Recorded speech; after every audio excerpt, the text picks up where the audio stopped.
All right, so let's start our pumpkin drawing. We're going to do the background of it first. So we're actually going to trace our hands. So I'm going to start with my Sharpie marker. You can start with a pencil if that's easier for you. And my hands are a little bit bigger than your hands.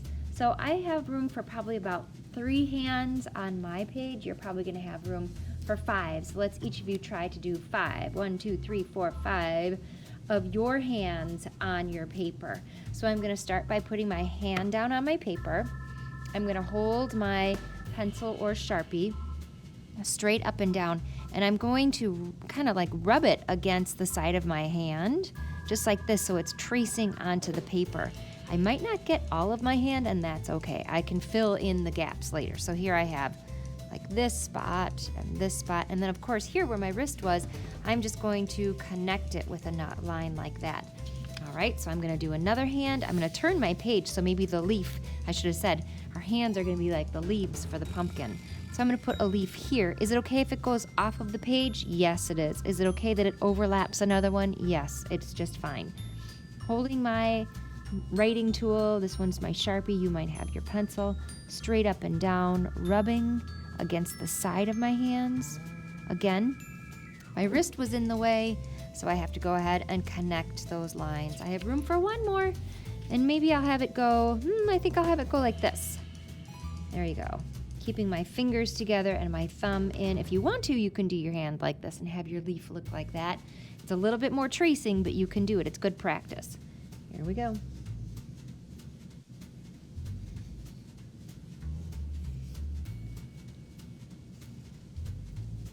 All right, now I'm gonna add in the veins of the leaves here. I suppose I could get some more leaves in here too if I wanted to. Maybe I'll do that.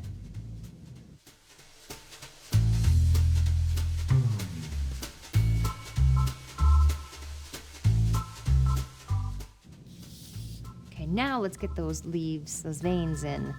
So it's a straight line with a line coming out. You can either have it be like a V, or you can just pick where your lines are going to come out. You decide.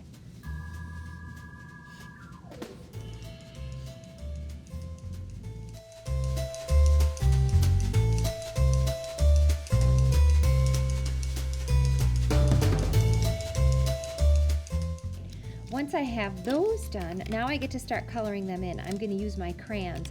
I'm going to choose kind of fall colors. So I'm choosing greens and yellows, and maybe a brown if you can find it, something like that. Something like the leaves might changing. Maybe they're green on a pumpkin, or they're turning a little yellow or brown. So I'm going to use those. So here we go. I'm going to start filling in all of my leaves.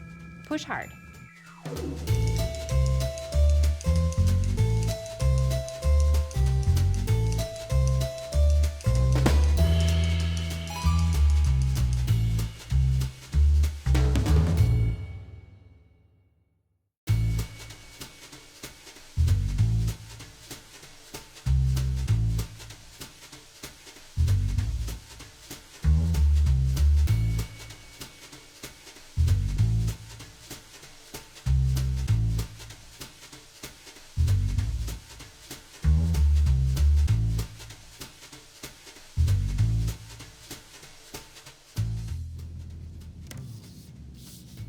All right, so now that I'm done coloring in my leaves, since my leaves were overlapping, where I had the colors overlap, I got to make new colors. Did yours do the same thing? It's kind of fun, right? My hands are so tired from all that work, but they'll be okay. They're getting stronger every day. So I have all these fun new colors now. Do you remember us talking about the curlicues that are on pumpkins? I'm gonna add those in, especially in the spots where there's a lot of white, because I want to try to get rid of as much of that white as I can. So I'm going to use those same colors, and I'm going to start making a curlicue. And I'm just going to do like a loop-de-loop or a spiral, something like this. I can even go over my leaves, or I could do something like this. It's totally up to you. You decide what your curlicues are going to look like, and I want you to add in a bunch of them. They can overlap each other. They can overlap the leaves. But I want you to try to get them to cover up as much of that white space as you can.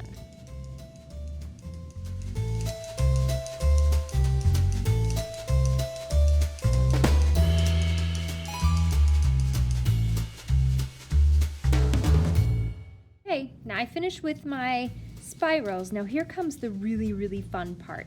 I want you all to find your green marker. Make sure it has these little bubbles on it, because that means it's washable, and we need this marker to be washable for this next part. You're also gonna need a paper towel, mine's already been used, with a little bit of water on it. So be patient while those get handed out to you, because you're gonna need it for the next step. I'm just gonna let this sit off to the side until I'm ready for it. So I'm gonna open my marker. Remember to put the cap on the back, they're buddies, they have to stick together. Then I'm gonna go ahead and I'm gonna actually start coloring over my whole page. Now I'm just gonna maybe do a little bit at a time, because watch what happens. Because it's a washable marker, this is so fun.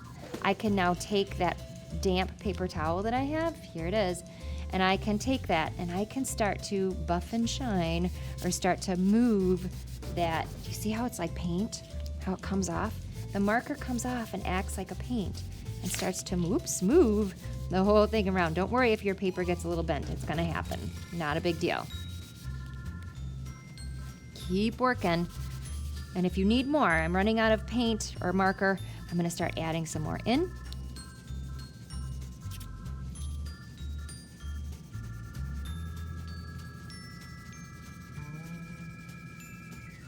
And then I take my paper towel and I keep going. Keep doing this until your whole paper is filled.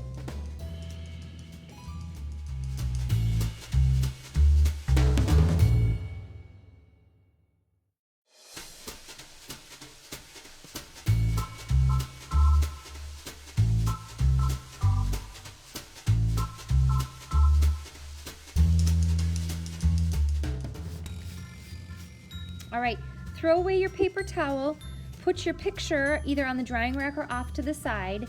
You're gonna need it tomorrow for art, so don't get rid of it, don't take it home. We need it the next day.